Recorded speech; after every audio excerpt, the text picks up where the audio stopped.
एक बार हजरत सुलेमान अलैहिस्सलाम सूरज की रोशनी पूरे शहर को अपनी आगोश में ले रही थी।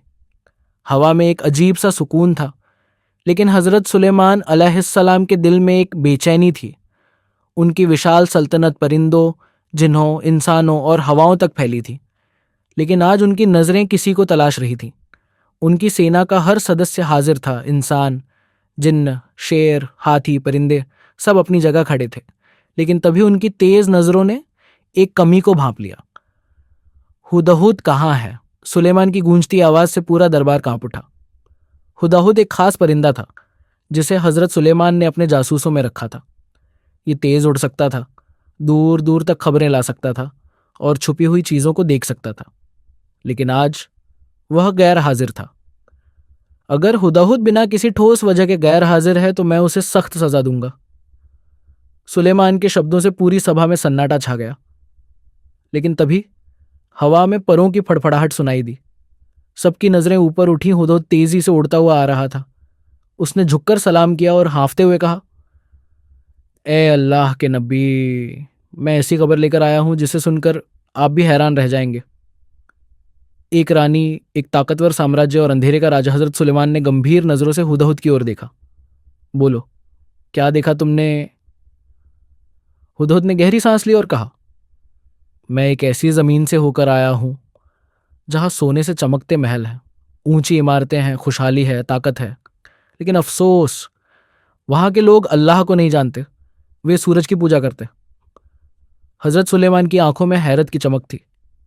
कौन है वहां का हुक्मरान? एक औरत, उसका नाम है बिल्कीस। लोग उसे मल्लिका यसबा कहते हैं। वह हुस्न और हिकमत में बेमिसाल है, लेकिन अंधविश्वास की गुलाम भी। सुलेमान ने गंभीर होकर कहा, अगर वह सूरज की पूजा करती है तो हमें उसे सच्चाई का रास्ता दिखाना होगा। खत जो सल्तनत को हिला देगा। हजरत सुलेमान ने हुदहुद से कहा, जाओ, मेरे नाम से एक खत ले जाओ और मल्लिका बिल्कीस तक पहुंचा दो। देखना वह क्या जवाब देती है। हुदहुद खत लेकर उड़ गया। वह सीधे सभा के महल की ओर बढ़ा, जहां सोने से जरा एक विशाल सिंहासन था। चारों तरफ पहरेदार थे, लेकिन हुदहुद अपनी तेज चालाकी से बचता हुआ बिल्कीस के पास पहुंचा और उसके हाथ में सुलेमान अय का खत गिरा दिया। बिल्कीस ने खत उठाया और पढ़ना शुरू किया। बिस्मिल्लाहिर्रहमानिर्रहीम। यह खत सुलेमान की तरफ से है। अल्लाह के नाम से जो बड़ा मेहरबान और निहायत रहम करने वाला है, मुझसे तकब्बुर ना करो और मेरे पास इस्लाम कबूल करके आ जाओ। बिल्कीस के हाथ कांप उठे। बिल्कीस का खतरनाक फैसला। बिल्कीस ने तुरंत अपने वजीरों की सभा बुलाई। उसके सामने खत रखा था। ऐ मेरे सलाहकारों, यह खत एक ऐसे शख्स का है जो अपनी ताकत के लिए मशहूर है। क्या हमें इसके खिलाफ जंग छेड़ देनी चाहिए? वजीरों में कानाफूसी होने लगी। कुछ बोले, हमारी सेना मजबूत है, हमारी तलवारें तेज हैं, हमें उनसे टकरा जाना चाहिए। लेकिन बिल्किस समझदार थी। उसने कहा, नहीं, पहले हमें सुलेमान की असली ताकत को परखना होगा।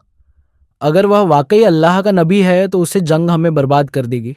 हमें पहले इसे परखना चाहिए। फिर उसने सोने और चांदी से लदे जहाज तैयार करवाए और उनमें बेशुमार दौलत भर दी। उसने अपने दूतों से कहा, जाओ और देखो कि क्या सुलेमान दौलत से खरीदा जा सकता है। सुलेमान का इनकार और जंग का ऐलान। जब बिल्कीस के लोग दौलत लेकर सुलेमान के दरबार में पहुंचे तो उन्होंने कहा, यह हमारी मल्लिका की तरफ से तोहफा है।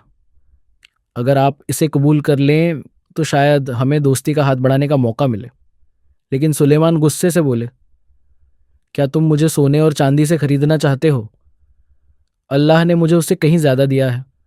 अगर तुम्हारी मल्लिका खुद नहीं आती तो मैं अपनी सेना के साथ आऊंगा। बिल्कीस का तख्त गायब। बिल्कीस को खबर मिली कि सुलेमान कोई मामूली बादशाह नहीं है। उसने खुद उनके पास जाने का फैसला किया। इधर सुलेमान ने अपनी सभा में जिनों से कहा, तुम में से कौन बिल्कीस का तख्त मेरे पास ला सकता है? एक ताकतवर जिन्न बोला, मैं इसे आपके पास ला सकता हूं, इससे पहले कि आप अपनी जगह से उठे। लेकिन एक और नेक इंसान जिसे अल्लाह ने खास इल्म दिया था बोला, मैं तख्त को आपकी पलक झपकाने से पहले ला सकता हूं। और अचानक देखते ही देखते बिल्कीस का शानदार तख्त सुलेमान के सामने था। बिल्कीस का झुक जाना। जब बिल्कीस सुलेमान के दरबार में पहुंची तो उसकी नज़र उसके तख्त पर पड़ी।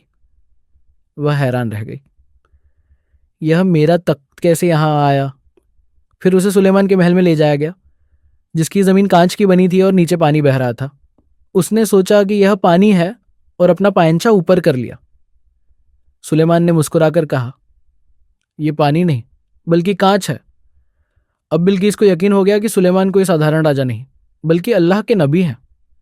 उसने सिर झुका लिया और कहा, मैं अपने रब अल्लाह पर ईमान लाती हूँ और सुलेमान के साथ इस्लाम कबूल करती हूँ।